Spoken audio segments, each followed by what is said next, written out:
Bonjour à tous, bienvenue dans votre programme Études, dimensionnement et installation des systèmes solaires photovoltaïques. Aujourd'hui, nous travaillons avec vous, nous apprenons comment réaliser son schéma de câblage d'un système hybride. En principe, comment réaliser son installation, comment interconnecter panneaux, batteries, régulateurs et onduleurs. Ce programme vous sera donc présenté par Samuel Tep de GESAC. Ne manquez pas de vous abonner déjà, de liker, de partager pour permettre à d'autres personnes de bénéficier de ces modules de formation.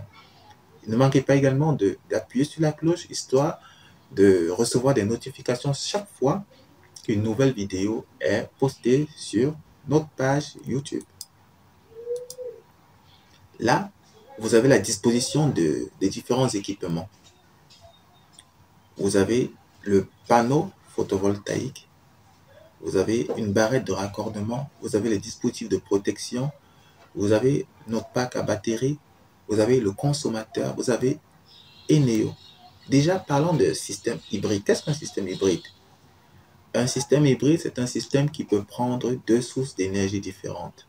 Maintenant, quand on parle de système hybride dans le monde du solaire photovoltaïque, c'est des systèmes qui ont qui ont comme source déjà fondamentale l'énergie solaire photovoltaïque. Donc, un convertisseur hybride va recevoir l'énergie solaire photovoltaïque et également une autre source d'énergie qui peut être l'énergie, le réseau électrique, qui peut être un groupe électrogène, qui peut être une autre énergie produite peut-être avec une autre source d'énergie.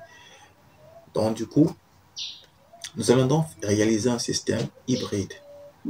Dans notre cas, nous aurons panneaux photovoltaïques et de l'autre côté, le réseau électrique. D'accord. Donc, dans la suite, il nous suffira donc d'interconnecter chacun de ces équipements pour obtenir à la fin une énergie capable de faire fonctionner les équipements de notre consommateur. Avant d'entrer dans le vif du sujet, permettez-moi de vous présenter nos différents manuels de formation. Le but derrière les manuels de formation, c'est de vous rendre capable d'étudier, dimensionner et installer un système photovoltaïque. Vous avez donc le livre Système photovoltaïque pour les nuls et Photovoltaic Sizing for Beginners. C'est le même livre. C'est vrai, les titres sont un peu différents, mais c'est le même livre, l'un en français, l'autre en anglais. Lui, il a été écrit uniquement pour vous rendre capable déjà de connaître les équipements qui entrent en jeu lorsqu'on parle d'un système solaire photovoltaïque. Panneaux, batteries, régulateurs, même les accessoires sont décrits dans le livre. Également, il vous permet de calculer depuis les panneaux jusqu'au nombre de batteries à la section de câbles et de faire un devis. Donc il est complet, il vous aide, il vous conduit vraiment de bout en bout, il suffit de le suivre tel qu'il est rédigé. À la fin, vous sortez capable d'étudier un projet vous-même. Vous avez également le livre Comprendre le photovoltaïque. Lui, il définit les concepts utilisés dans le monde photovoltaïque. Vous vous demandez peut-être qu'est-ce que l'irradiation, qu'est-ce que l'ensoleillement, qu'est-ce que un système en site isolé ou en site non isolé. Dans ce livre, vous trouvez les définitions exactes pour chacun de ces concepts. Vous avez également le livre Système de pompage photovoltaïque pour les nuls. Vous avez l'eau à portée de main chez vous, mais vous n'avez pas, comment dire, votre maison n'est pas ravitaillée en eau, vous avez besoin de partir puiser l'eau un peu loin.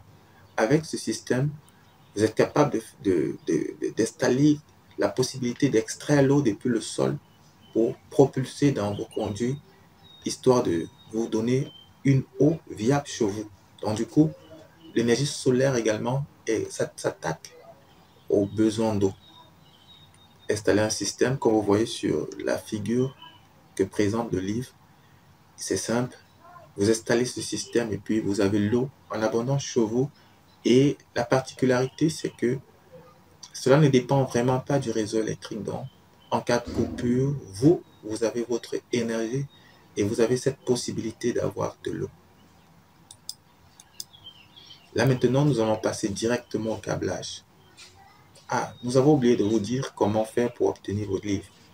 Il vous suffit de vous rendre sur Amazon, de taper le nom de l'auteur et le titre du livre. Vous serez directement reconduit vers le manuel de formation dont vous avez besoin. Les prix sont affichés. Mais dans le cas où vous êtes en Afrique et que vous voulez également ces mêmes manuels de formation, vous pouvez également me contacter. Nous trouverons le moyen de vous faire parvenir vos manuels de formation. Maintenant, entrons dans le vif du sujet. Comment connecter dans nos panneaux, nos batteries avec notre convertisseur hybride histoire de vous offrir le résultat attendu. Le panneau, quand il sort, il part principalement d'abord dans le parafoudre. Vous savez, les grandes installations ont ce souci avec la foudre. La foudre, lorsqu'ils attaquent notre système photovoltaïque, ils ne laissent pas indifférent. Vous pouvez réaliser une grande installation de 1 million et vous retrouvez perdant vraiment à la fin lorsqu'un coup de tonnerre vient. Donc, toujours penser au parafoudre pour éviter les effets provenant du coup de foudre. D'accord. Quittant donc de notre parafoudre, on entre dans notre DPN. Son but est de protéger les panneaux, donc s'il y a un défaut, il va couper. Et également, vous pouvez l'interrompre si vous voulez travailler sur les panneaux, histoire de protéger le reste de l'installation des manœuvres que vous faites en amont. D'accord. Quittant donc de notre DPN, nous partons directement dans la sortie PV en provenance des panneaux. En fait, la sortie PV de notre contrôleur hybride, autant pour moi. Maintenant, nous attaquons au côté batterie. En principe, cette procédure n'est pas la procédure la mieux conseillée, la plus conseillée. En principe, on recommande de connecter en premier lieu le pack à batterie à notre contrôleur hybride. Donc, considérez cette étape comme étant la première à faire.